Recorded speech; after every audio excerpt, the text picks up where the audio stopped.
ზოგადად პროტესტი, მარში, სოციალური თემების ირგვლივ, განსაკუთრებით სიღარიბის და სოციალური უთანასწორობის არის ყველაზე მნიშვნელოვანი, სადაც ჩვენ დღეს შეგვიძლია გამოვიდეთ და დავაფიქსიროთ ჩვენი აზრი, ხო? ამ საერთო პროტესტის პირველადი და ყველაზე საბაზისო რაც არის ეკონომიკური მდგომარეობა ჩვენი ქვეყნის და ის სტატუს-კვო, რაშიც გვაცხოვრებენ, ხო? ერთი მხრივ გვაქვს პოლიციური რეჟიმი და უამრავი დაკავებული და ჩვენ ნახეთ გუშინ სასამართლო პროცესი, მართლა აბსურდის თეატრი, კაპკა ტყუილა არ უხსენებიათ იქ და მეორე მხრივ გვაქვს სრულიად რაღაც ეკონომიკური ჯურღმული, ხო, რომელშიც ადამიანები არიან როგორც ბეტონებში, ისე მოქცეული, ხო? და ეს ეკონომიკური საკითხი უნდა იყოს დღის წესრიგში, ეს არ არის უბრალოდ რაღაც ერთი პატარა ჯგუფის საკითხი, ეს არის კლასობრივი საკითხი და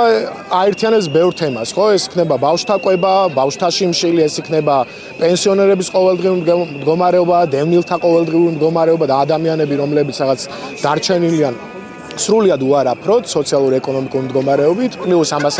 ემატება კულტურული საკითხები და ამის ერთადერთი გზა ამ ყველაფრის გამოსასწორებლად არის პერმანენტული ბრძოლა და პროტესტი ამ ყველაფრის წინააღმდეგ, რათა ეს საკითხები უბრალოდ არ დარჩეს რაღაც სულ როგორც არ უნდა დამთავრდეს ჩვენი რაღაც საერთო რაღაც საყოველთაო პროტესტი და გაფიცვა, ხო? და მაგისკენ უნდა იყოს მოწოდება, რომ ჩვენ შევქმნათ იმგვარი ქვეყანა, სადაც სოციალური საკითხები იქნება ბოლომდე დაცული. პარტიები, რომელთა პოლიტიკაც ჩვენ ნახეთ, ხო, უკვე ხედავთ 20 წელზე მეტია,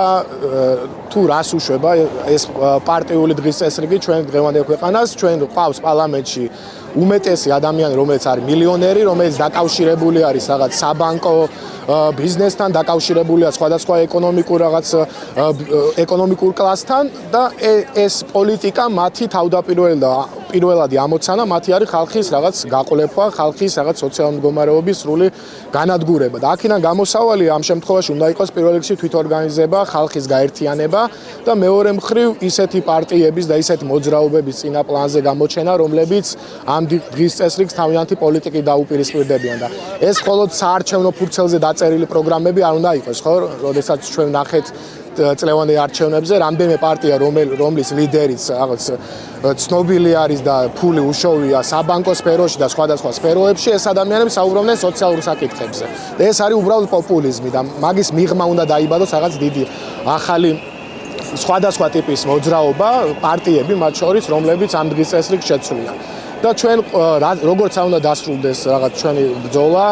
უნდა გავაგზავნოთ მუშაობა და ბრძოლა ამ მიმართულებით, რადგან თუ არ ვიბრძოლებთ ამ ქვეყანაში არასდროს არაფერი არ შეიძლება.